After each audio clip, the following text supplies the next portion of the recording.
Stand by.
In 1950, Jim Clark Sr. founded his business on a simple philosophy: to improve the accuracy and reliability of Ruger 22 semi-automatic pistols and 1911 style handguns.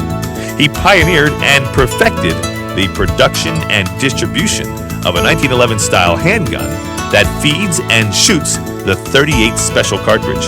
That's right, I said the 38 special cartridge, a rimmed case. Jim Clark Sr. is much more than just a gunsmith.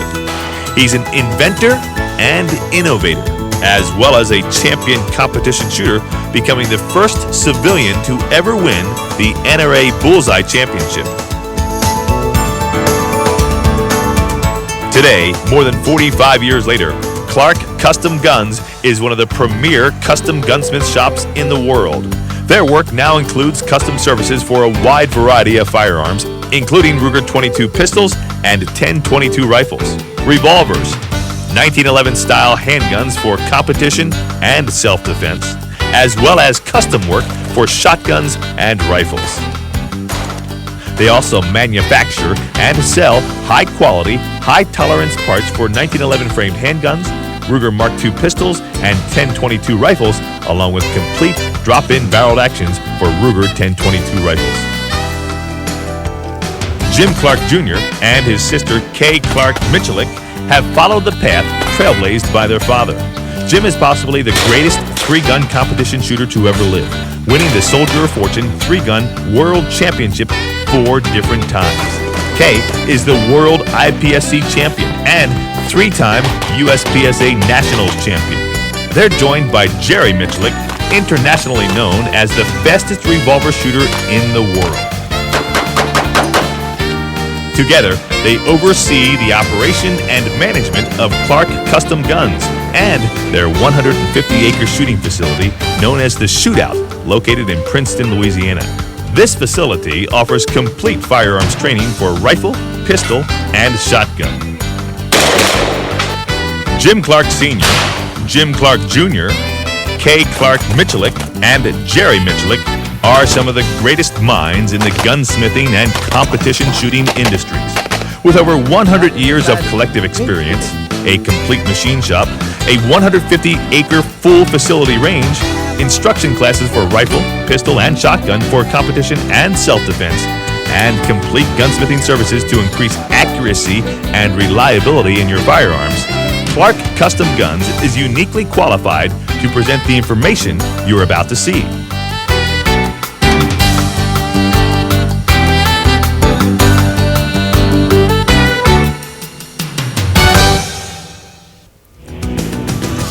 The shotgun is one of the most effective self-defense tools available, able to deliver awesome firepower with just one pull of the trigger. Competition practice is an excellent training ground for self-defense shooting techniques. Jim Clark is one of the world's best all-around practical competition shooters, equally adept at pistol, rifle, and shotgun. But if you were to isolate just one of his talents above all the rest, it would be his ability to handle, operate, and shoot the combat shotgun.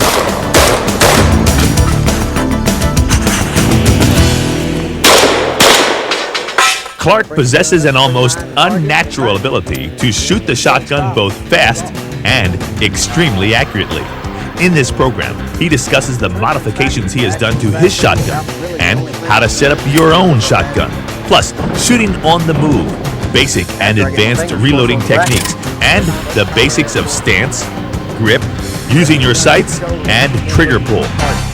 And Jim Clark will demonstrate some incredible shooting that will both amaze and entertain you. Now, here's Jim Clark with combat shotgun shooting tips and techniques.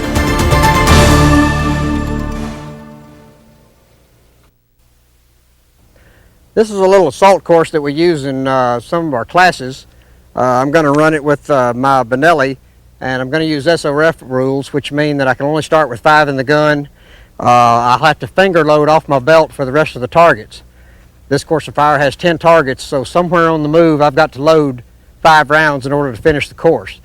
And like I say, there'll be no speed loaders, and I can only start with 5 in the gun. So let's give it a try and see what happens. All right, Dave, here it comes.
That's probably about a 19-second run, which was a good conservative run. I pretty well centered all the targets. Been able to knock about 3 seconds off of that using speed loaders. As you can see, the Benelli actually loads very quick and easy, even on the run. You've won a whole bunch of different shotgun matches, and you've probably used a whole bunch of different shotguns throughout your career. What do you think is best for practical competition? Everybody's kind of got their own personal preference. Personally, for Soldier of Fortune, I like Benelli. For any other kind of competition where you may have to shoot strictly for speed, I like to shoot a gas-operated shotgun, 1187. And is that because it cycles faster? Doesn't necessarily cycle faster, but it recoils less, being a gas-operated gun. Uh-huh. But at Soldier of Fortune, you like the Benelli because... I like the Benelli because of the reliability. It'll work. You can fill it full of dirt and pour it out, and the gun will still run. Uh-huh. What kind of loads are you shooting in competition usually? It all depends on what kind of target you have. Now at Soldier of Fortune, they require that you shoot buckshot. Usually I shoot federal tactical buckshot. Mm-hmm. Now for IPSC, where you can see the targets ahead of time and make that determination, I use whatever it takes to knock them over. And what would that be? Would it be, what other kind of load would you shoot besides buckshot? If the targets are set real easy, I might not shoot an express load. If they're set hard, I'll shoot anything up to express buckshot.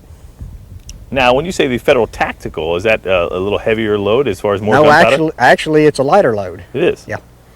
And why so? So you can have better or less recoil? It was designed for police use. They tell me to where possibly it wouldn't go through too many walls on an entry. In fact, for a long time, it was for police purchase only. Winchester still sells theirs to police officers only. Mm-hmm. Okay, so now that covers most of the ammunition. Will you shoot any kind of game loads at these pepper poppers ever? Or? Absolutely. Of course, in the Benelli, it won't work a true 1 ounce load, not reliably anyway. Won't cycle properly? Won't cycle properly. Why not? Simply because it's a recoil operated shotgun and it takes a little more oomph to get it going. Yeah. 1 ounce and an eighth is usually about what I like to use in it, or as light as I like to go. Uh-huh. Now in the 1187, it'll just about feed anything you put in it. So when you say 1 ounce and an eighth, that's the size of the shot, or the that's the weight of the charge. Okay. Now the shot size, anything from 7.5s, bigger usually. A lot of times I'll use number 4s. what kind of patterns are you getting out of these, or is this I guess we'll go into the gun itself. This particular gun is set up for double aught buckshot. It's actually a solid barrel with no choke in it at all, and it shoots Federal tactical buckshot real well. And that means at say 20 yards, what kind of spread are you getting out of that? Oh, usually at 20 yards, probably you're looking at a foot. Well, that's pretty good. Yeah. Which a lot of times it's real easy to over constrict buckshot and get a flyer. Well, if you've got a situation to where they're challenging you to clear out the bad guys with hostage situations, which I don't necessarily like with a shotgun, but if they throw one in on you, you need a gun that patterns fairly tight but with no flyers, and that's what I get with this cylinder. Okay, well, let's talk about the gun itself. How's it set up? This is obviously a gun that you have worked on yourself, right? This was a 24-inch barrel from Benelli. Now, according to SOF rules, you can't have a barrel longer than 22 inches, and the magazine tube can be no longer than the barrel.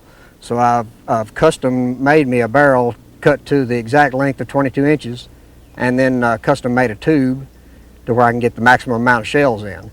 Now, usually at SOF, they don't let you start with but 5 shells in the gun, so I really haven't ever been able to gain anything by having a longer tube, but if I ever get the chance, it's going to be there. Okay, and what have you done to the mechanics of this gun itself? The trigger is factory. The action is factory. Really the only thing I've done is I've added a little tab to make closing the bolt easier. Okay, and so the Benelli out of the box is... Out of the box, it's a competitive gun, you bet. What other kind of guns have you worked with, and would you suggest, say, for the 1187, what have you done to those? 1187 is hard to beat day in, day out. If, like I say, it recoils a little less than the Benelli, it'll feed and function with any power load you put in it. So we've actually had quite a good bit of luck with it. Jerry and I both shoot 1187s for IPSC competition. And you think for IPSC it's perfect, right? I prefer it for IPSC, yes.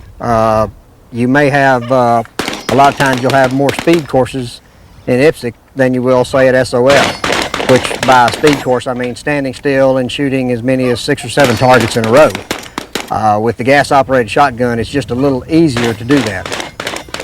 Because of the recoil? Because of the recoil. Okay. What about the 1187? Does it require any kind of modifications to it as far as the mechanism, the action? Now the 1187 we modify extensively. Of course, we put the extended mag tube on.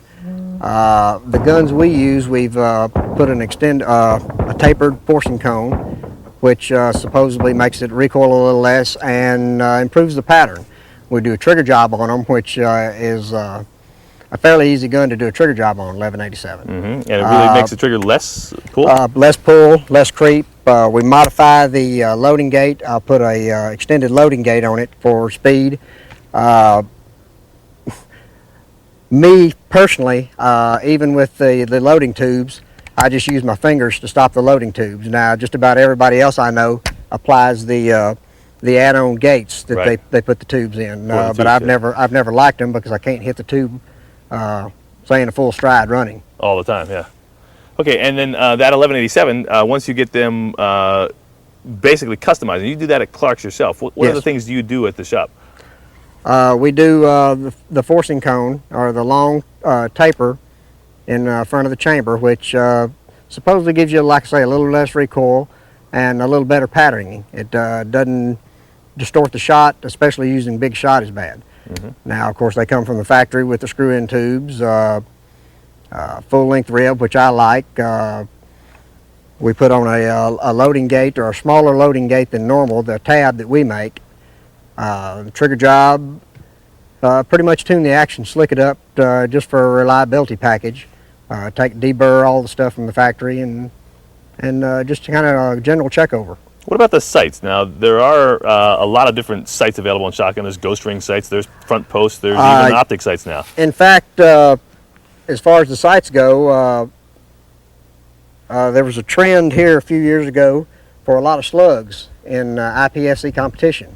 So just about everybody was going to an optical sight. If you prefer that, we make a scope base that mounts flush with the top of the rib to get the optical sight as low as possible. Personally, I don't prefer the optical sights, and I don't care really a whole lot about having the slug stages, which is the way IPSC has gone here within the past year to 18 months. And what do you think the optical sights are slower for you, or? Slower. You have to have a custom build on your stock. When you have the optical sight, it's going to be enough higher that your head will be in this position. Now, of course, there are stocks with adjustable cheek pieces. Right. But there again, that's more expense that I don't think is necessary. Why so? Because with the shotgun, you can basically... I would rather point with the iron sights. Point and shoot. Yeah. How about any of the iron sights? What do you like? What do you prefer? I prefer just the rib. I have had flip-up sights installed on this gun, which this one broke off, and I never bothered replacing it. Right. This was for occasionally at Soldier Fortune match. They'll have slug shots, but they're usually fairly large targets and not that hard to hit. They just want you to shoot a slug. Do you find that with buckshot, you really don't need a true like ghost ring sight or front post or any of those things? Correct. In fact, the ghost ring sights actually slow me down, and I'm not going to take a whole lot of time aiming. I'm pretty much shooting them on the run like a bird, and like as you see, I don't even stop in the boxes very good. What's the usefulness of a rib on the shotgun? A high rib opposed to a low rib? Or? Matter of personal preference as far as the height of the rib. Of course, you've probably seen trap guns where the only shot they're shooting is a bird rising. So they use a real high rib to actually make the gun shoot higher than what you see. That's the advantage on a trap rib. I wouldn't want a trap rib for a sporting clay course, or even a skeet course, or especially a assault course. So what kind of rib do you have here? Just a medium? This is just a standard rib that comes on the gun. I have one gun in this configuration. I have one gun with the rifle sights on it. And as far as I'm concerned, I can pick up either gun and shoot them exactly the same. So as far as what rib you want, it's just a matter of personal preference. Well, let's talk about shooting a shotgun. What is the technique there that you employ? I mean, let's see how you shoulder the gun and how you hold it. Everybody has their own ideal. I shoot a shotgun just like I'm quail hunting, and which is where I learned to shoot a shotgun in South Texas, jumping blue quail. I just like to watch the target and let the gun come between my eye and the target. No really extra motion. I'm not having to aim the shotgun at the target. I shoot a lot of aerial shots practicing just to stay in practice with this. So you like just some clay birds thrown out? Skeet, trap, sporting clay. Right. Well, now let's make sure the gun's unloaded. Let's point it right down to the barrel here. Okay, the chamber is unloaded. All right. Let's go ahead and see how you shoulder it up. If you were the target, I like to keep my head still. I don't want to put the gun up and then go hunting for the target. There's the target, pointing right at it. Okay, let's do that again. The lens is the target. Point the shotgun at it. My head, or very little movement if I can get it. I don't want to be hunting for the cheek place on the shotgun or moving my head to the shotgun. Keep my head still, shotgun comes to my head. So let's go and put the gun all the way down at the Just like as if I was doing a one-shot draw with my pistol. I want to keep my head here and put the gun in between my eye and the target. Same thing with a shotgun. Great. And now, how do you use the front bead out there? I'm aware of the front bead, but I don't actually use it. I could take it off the gun and do just as well with it. Really? So this is really a point shooting exercise? Yes. And because you're throwing a 1-foot pattern, you have fairly good success with it? Yes. But I actually shoot it almost the same way with slugs. Really? Yeah. If I've got a small target at an extended range, say like the Masters was this past year, then of course I have to let the target blur and focus on the sights. But if it's a fairly close target, say 18 by 24 rectangles or IPSC targets at fairly close yardage, and matches for speed, there again, I'm aware of the sights and I usually have them lined up, but I don't concentrate on them that much. And so, is that because the barrel's so long, and or is it all your stance and everything? Let's look at the whole stance and how you do the whole deal.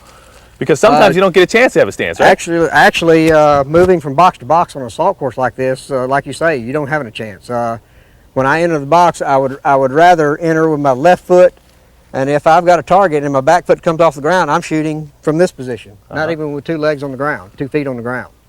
There again, in a box, say 3 or 4 feet long, where you can see the targets from one end of the box to the other, I can actually walk and shoot, which is something I practice. Oh, really? You bet. I'll put up a target and walk back and forth across and run back and forth across. I practice this with my shotgun and my pistol. And you're able to be very accurate even while you're walking. Absolutely. And what's the secret there? For me, the secret is not locking my knees out. When I'm doing this, I'm still in a semi-crouched position. And I'm not locking my knees. I'm wanting to make the upper half of my body float. And so even with recoil, you're able to control the gun. Yes. Do you feel the shotgun, with these kind of loads you're shooting, does it recoil a lot or not? Yes, but I'm not aware of it when I'm on a course. And how do you? What's the stance that how do you control the recoil, or is it just really a non-factor to you? There again, especially for a skinny guy, I'm not really aware of it. When I'm shooting, and after I finish a course of fire, I don't remember the recoil, and I actually don't remember hearing the gun go off. Yeah, because I mean, it's not like you're a John Shaw who's 220 pounds. Yes. Where you can see that physically he can control the shotgun. Actually, in some cases, I don't fight the recoil of the shotgun. I ride with it. And to me, in some cases, it helps. Right, just kind of let it do its thing. Rock and roll, I use the recoil of the gun to get me to the next target. Usually, there's only one shot required on a shotgun course, right? You don't have to double tap a shotgun. Oh, well, let's say on this course, my splits between these first 2 targets are probably 0.3 of a second. And the targets are about 2 yards apart? The targets are probably 2 yards apart, and I'm probably 14 yards from the targets. There again, when I shoot the first shot, I use the recoil of the gun to take me to the next target. To bounce over. I could actually shoot the 2 shots as fast as I could snap the gun, maybe faster. Wow. Now, what about your trigger pull and your whole grip with your hand or anything? A lot of people I know will put their finger underneath as a pointing device. How do you use your forehand, your left hand, and then your right hand? I actually do with my left hand. A lot of times I'll point with the pointer finger of my left hand at the target. I learned this playing with hip shooting skeet. Oh, really? And which I'm not very good at, but I like to play it a little.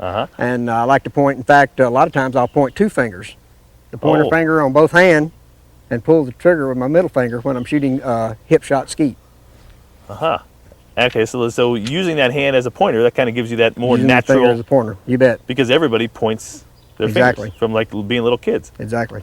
How about the trigger pull and on the shotgun? What do you say you do there? I'm not really conscious of a light trigger pull. This one is straight out of the box. It's probably about 4.5, 5 pounds. I'm pulling it so fast that I'm not really conscious of a bad trigger pull, and like I say, with a shotgun, I've got enough slop. It's hose city. So let's see the grip that you use there. Go ahead and mount the shotgun again, and put it up on your shoulder like you do, as if you were to shoot it. Now let me go ahead and get in here and just kind of look at that finger grip there. I'm going to get in there pretty close. So whereabouts are you engaging the trigger with your finger? The middle of my first pad. In the middle of the pad. Middle of the first pad. Right here. And your hands aren't particularly large. No. Just normal average size. No, normal average size hands. I do have skinny hands, which allows me to wrap quite a ways around the gun. This is how I'm able to use the stick loaders without a bracket. Oh, so you put your fingers all the way around like that? I put my fingers all the way around the gun and hit the tube loaders up against my fingers instead of a bracket. Oh, I see. This is not a really popular way to do it. In fact, I don't know anybody else that does do it but me. Right, but it doesn't slow you down at all. It speeds me up. Does it really? Yeah. Yeah. I have an easier time hitting my fingers running than I can that bracket. How about when you load just shot by shot or shell by shell? How do you do that? What's the There again, if I'm using a shell belt as I have on now, instead of holding the gun up here and loading, I like to get it as low, turn it over completely, hold it with my left hand, load with my right, and I like to get it as close to my belt as possible for the shorter distance to travel. And the trick is to load 3 or 4 at the same time while you're moving. Once you have the gun, because you've got to considerably move the gun away at that point. Correct. So let's go ahead and just see some of that real quick, kind of in a slow motion manner. Now, you always wear one of these shell holders for competition? Yes, in fact, even shooting IPSC where I know I can use the stick loaders, I still keep a belt on. It's commonly known, my brother-in-law tells me it's the pants factor. When your pants start falling off, you got enough ammo on. All right, what I'm going to do here is just, if I was shooting the shotgun and coming down for a load, I would roll it and get it as close to my belt as possible. And I assume by keeping it close to your body, you have more dexterity or feel with it. Well, actually, just less movement here, and that's what I'm after. But it's better than if you had the gun way out in front of you. Yes, I wouldn't want to be, doing it at arm's length. Right. So let's see it one more time real quick and kind of walk through it a little bit slower. Because I guess this is really one of the key elements to competition is being able to load quickly. It's the key element to Soldier of Fortune. Their matches have gotten to where it's actually more of a reloading contest than a shooting contest. I'm not necessarily the happiest person about that, but it works for me. I seem to have no trouble loading the gun, but I would rather it return to a shooting contest. There again, start loaded and mounted up. So there's your first shot. Bang, roll the gun, hold it with my left hand, get it as close to my belt as possible. Not a lot of movement there. There again, the Benelli loads awfully easy. And that's just factory action, huh? This is factory action. Just that quick. Good. Boy, it really seems smooth. You sure you haven't worked on that action? Never would. The tech loaders really work good on the Benelli, especially for me. I don't use a bracket. I simply, from the shot, I hit my finger and it's done. Wow. Like I say, it works quite good for me. I don't know anybody else using this technique. What I do is put my fingers around the receiver in about the same place the bracket would be. Yeah. But what this allows me to do is I can hit my fingers a lot easier running than I can hit that bracket. And simply because I can feel it and I don't even have to look at it. After I get my fingers, of course, on the bracket, all I do is shove. They do what, 4 rounds at a time? 4 rounds at a time. They're quite effective. Quite effective. Yeah, and you use those for... I use it on the Benelli or the 1187, either one. This is simply a heavy trap load, which means actually it's used for skeet or the hottest load you can use on sporting clay. I just happen to have a lot of these, so that's what I'm using out here today. It's a 3-dram, 1 1/8 ounce of number 8 shot. Okay. So that's how you would determine what's in that load itself. Correct. 3 grams of powder. Correct. 1 1/8 ounce of shot. Of shot. And number 8 is the shot size. In size. Okay. Well, let's go ahead and come up here and shoot some of these. Now, tell us a little bit about your practice regimen when you were, getting to be where you are. How often would you practice? What kind of rounds would you shoot? How would you practice? I actually practice very little. My practice is jump shooting quail in South Texas. Really? Which actually works very good for this. If you've ever hunted blue quail, you'll know that down in South Texas you actually have to run after them. You can't hunt them with dogs because they won't be still. And you're just out running through the cactus, and when one jumps up, bang. Or when you get into a covey, bang. And it actually works pretty good. So if you were practicing just for IPSC, you didn't have any quail around, what would you set up? What kind of targets? A course like this, something where you have to move and load. And then I would also practice a standing still speed match, which usually at most IPSC matches you'll have. Right, so that's just standing shooting still 3 or with 5 targets. Maybe 5 pepper poppers out and simply on the buzzer going as fast as you can, mowing them down. And what is the secret to going fast with a shotgun? You feel using that recoil as your advantage? Or? Using the recoil to my advantage, and actually almost the same identical principles that you would use for your pistol. Okay, how about target acquisition with a shotgun? Because you are swinging a bigger barrel. On target acquisition with a shotgun, I'm actually looking just a little ahead of the gun, which is a kind of a split second. You have to wait long enough that the shot's fired, yet the instant I know that shot was fired and the BB or the red dot was on the target, my eyesight is gone from that target and it's going to the next target. When I find that target, the gun's going to follow my eyes.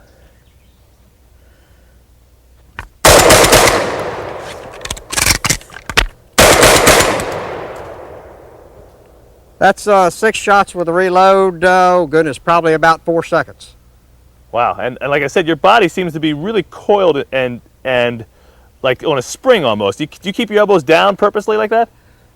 Not even conscious of where my elbows are, really. Uh-huh. I guess the main reason I do that is I don't want that much gun movement to flop my arms, maybe mounting the gun. From wherever I shoot right here, from a ready position, now I'll just bring the gun down. And usually butt on the belt is what your start is, or port arms. So from there, it actually is my shortest distance to mount the gun.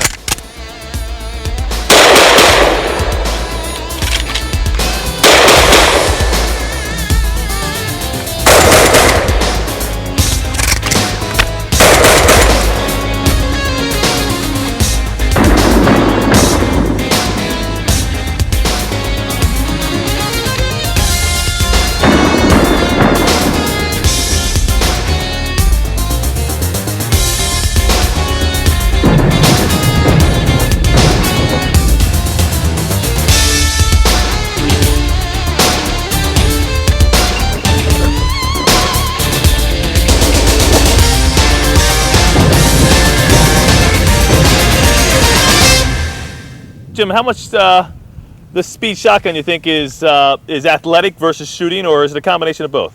A combination of both. Of course, for some matches now they've turned into reloading stages. I'm not the most fond of a reloading stage. I'd rather shoot a pure out speed stage or an assault course where it's not a lot of reloading. But I seem to do all right on the reloading stages. But this time I'm going to run the same course of fire before, but I'm going to use IPSC rules, which is I've got the gun with as many shells as it'll hold, and we're just going to run and gun. Just blaze through. Okay, So I'll go ahead and give you a standby ready. You ready?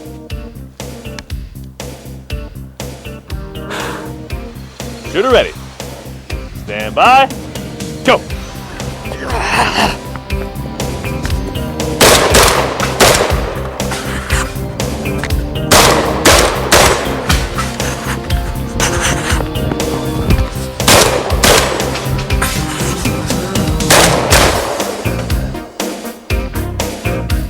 The difference there, I'm going to guess off the top of my head, that was a high 16-second run, where the other run was probably a high 18-second run. For a 40-year-old man, that ain't too bad. That's really good.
when you get some shotgun guys out here who are looking to improve their ability, what can you do for a guy?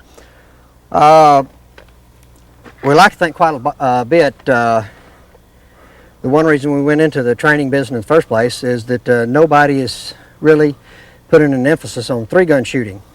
We now have the facility to do what we think is a real good job of training. We have every kind of shotgun game that you can think of to play. We've got skeet. This is a sporting clay trail that we're standing on. We've got targets, steel targets all down through the woods. We can train for an assault course, IPSC, SOF, whatever it can be. There again, we've got the steel targets for speed. Jerry and I have won virtually every speed or shotgun combat match in the country that we've been to at one time or another, not every time. But we've had quite a bit of luck, and what we like to teach is just the techniques that we've learned from trial and error, hopefully without everybody having to go through as much trial and error as we did. Mm-hmm. We've actually had quite a few people go through, and we've sure had no complaints and had some awfully nice letters people written to us after we've gotten back home. Now, what kind of things do you talk about in your class? What do you cover? Almost the same as the pistol. It's not that much difference. The mounting of the gun, the reload, one-shot draws is again the mounting of the gun, how to use the recoil to carry you from target to target, smoothness. With a shotgun, a lot of it is how smooth you can be. Smooth is fast with a shotgun or a rifle, either one. Now, when you talk about the shotgun, do a lot of people make it more complicated than it really is? Maybe not more complicated than it really is, but it's just the fact that there's not that many people out there that have shot a lot of shotgun on a combat course. There again, like I told you, most of my early shotgun shooting was jump shooting blue quail in South Texas, which to me is a perfect practice for combat. We'd go out running through the cactus, and when a quail would jump up, bang. I don't know any way that you could do better than that. So your one-shot draws. Go ahead and put the box down. Let's look at what you're going to do. Now, would you work with a timer on this to kind of? You bet. I like to shoot my first shot, say on a speed match, and anywhere I would like to shoot under 0.6 of a second. There again, it's a strictly I'm watching the target. I'm going to bring the gun up between my eye and the target, and bang! The instant the gun stops, it goes off.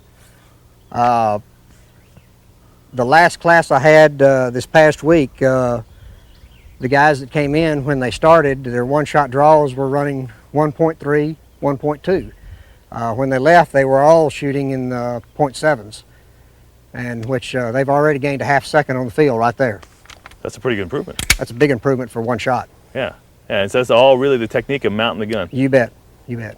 Yeah, what's a common error that most people are doing? They're just moving their head too much? Common error, of course, is putting the gun in your shoulder and then looking for the target. Or mounting the gun, putting your head down on the gun. In combat, I like to be watching the target and let the gun follow my eyes. Same thing from target to target. Right, and then you let that recoil kind of just drive the gun. Let the recoil drive the gun. What about an application for a choke? I mean, obviously a lot of people do prefer chokes on, say, the 1187s even. Yes, well, my 1187 does have chokes in it, and my other Benelli has chokes in it. So there again, there are applications for it. What kind, and what do you use them for? Mostly when I shoot birdshot.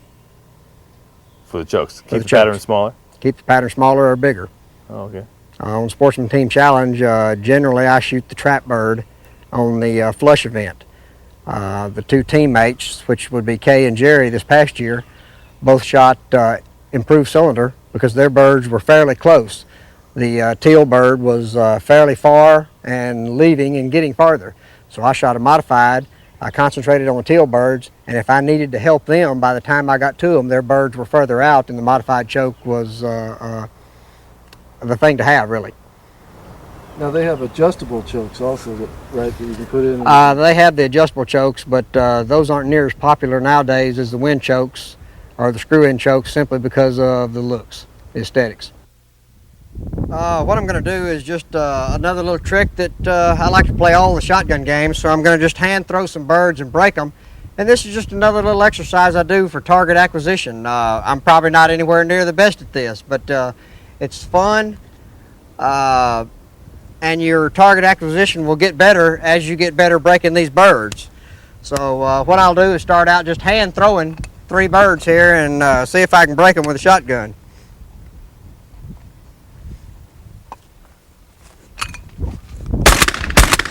Oh, a little too high on my throw there. It about blew back over my head. See if I can beat that. Pretty windy today. We're going to have fun throwing them. Oh, that would have been too easy. Let's try 4.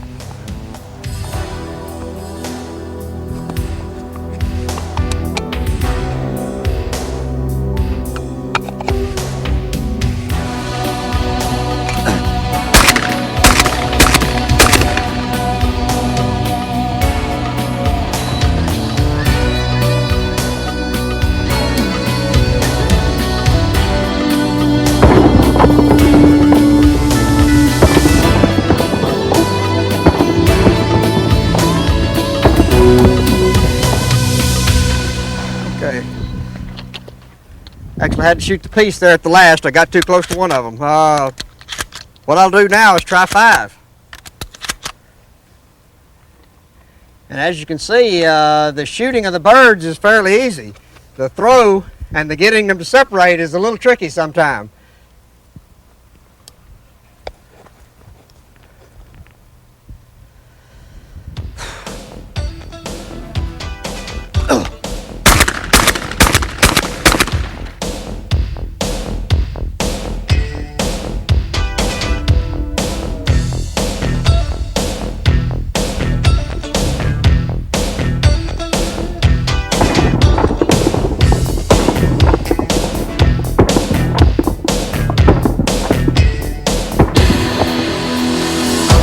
Okay, there's 5. What the heck? Let's try 6.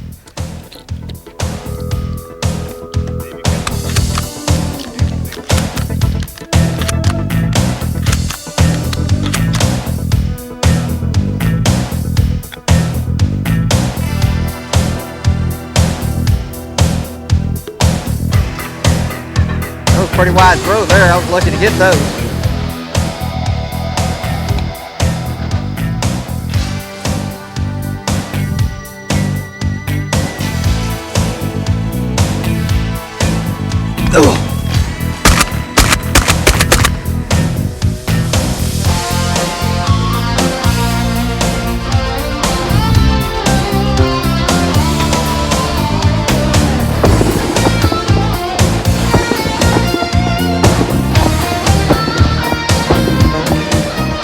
Two with 1 shot. I'm going to try it one more time. Didn't get a very good separation on the birds there. Almost got the sign.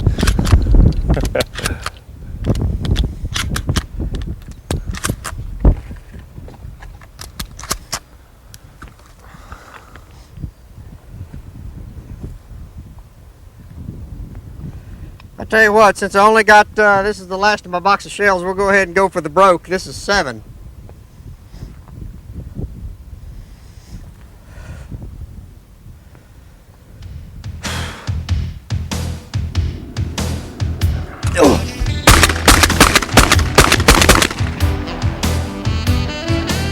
Get them all?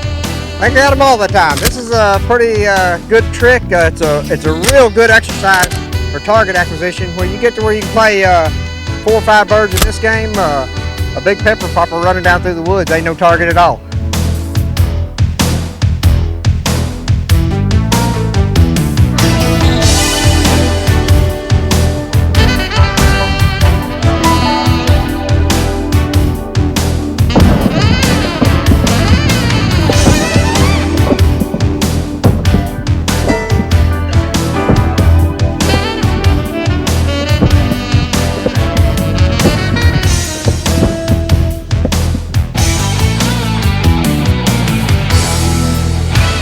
This shotgun has a few modifications on it for IPSC. It's been ported. It came with screw-in chokes, of course, from the factory. It has a Scholt tube, a Scholt rear stock, and I still have the factory stock on the front. It has a loading gate on it. The This is not necessarily the gate I prefer. The one I prefer is a much smaller piece that we manufacture ourselves. And also it has a custom barrel clamp. Of all Schultz good parts, the thing I don't really care for is this barrel clamp. This is one we manufacture that's a good solid heavy piece that's not going to move or break loose. So this shotgun is set up really for IPSC competition. Tell us about the tube, how many rounds it hold? This one in its present position holds 11. Uh-huh. And the porting, what does that do for you? Just helps with the muzzle rise. People say recoil, but it's not actually the recoil. It's going to kick about the same. It just keeps the muzzle a little flatter. Let's look at the chokes there. Go ahead and unscrew that thing. Tell us okay, what this it is. Again is a factory Remington screwed in choke. Now, do they come with the threads already on the barrel? Comes with the threads, you bet. So you can order with and without, or? You can order them without, but most of your 1187s are going to come with the screw-in chokes. And for what I'll use this gun for, I need screw-in chokes. This is also my aerial gun for matches like Sportsman Team Challenge.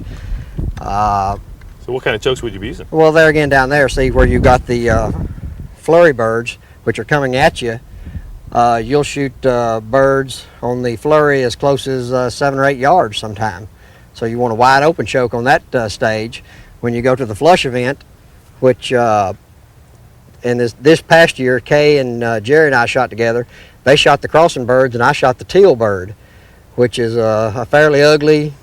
He starts 18 yards away from you and getting further all the time, so I run at least a modified choke there. Mm-hmm. So the go ahead and just describe what are the chokes again. There's full, there's modified, there's which? Well, of course, the three big chokes are improved cylinder, modified, and full. There are all any number of chokes in between there, and of course, all these chokes are relative to what your bore size is or your cylinder of your barrel. 729 is normal. Okay. Yours may be a few thousandths over or a few thousandths under that. And what are the full, modified, and other one? What do they do? They make okay. it larger? This is of course how much constriction they have. Full choke, of course, is your tight pattern. Modified is middle of the road. IC is just a little choke or a little constriction over cylinder bore. All right.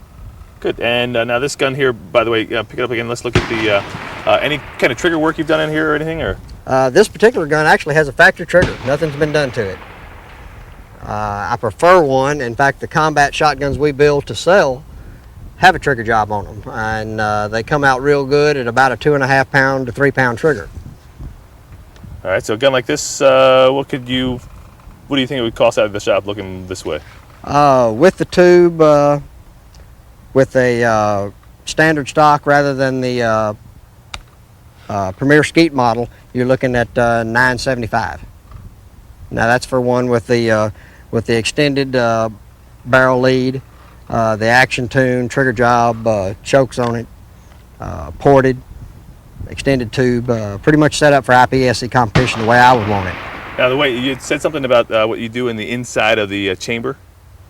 Do you extend that or anything like that? Yeah, it's a long. What it is we have a reamer that goes in, and instead of a sharp cone or a sharp lead into the barrel, this is an extended lead. It decreases the pressure just a small amount, which of course decreases the recoil, and then it doesn't distort the shot, choking it all once into the barrel.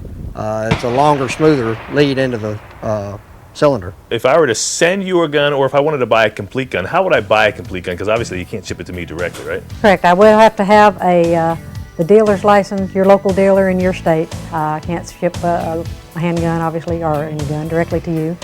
So if you want a complete gun from me, you call up, you can place the order.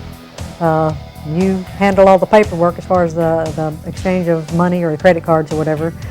Get your dealer to send me a copy of his FFL.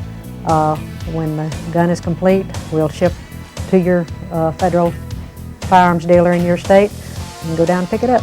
So really, you just contact your local gun store and say, hey, I want to buy a Clark gun, I've already made all the arrangements, just send them your FFL. That's it.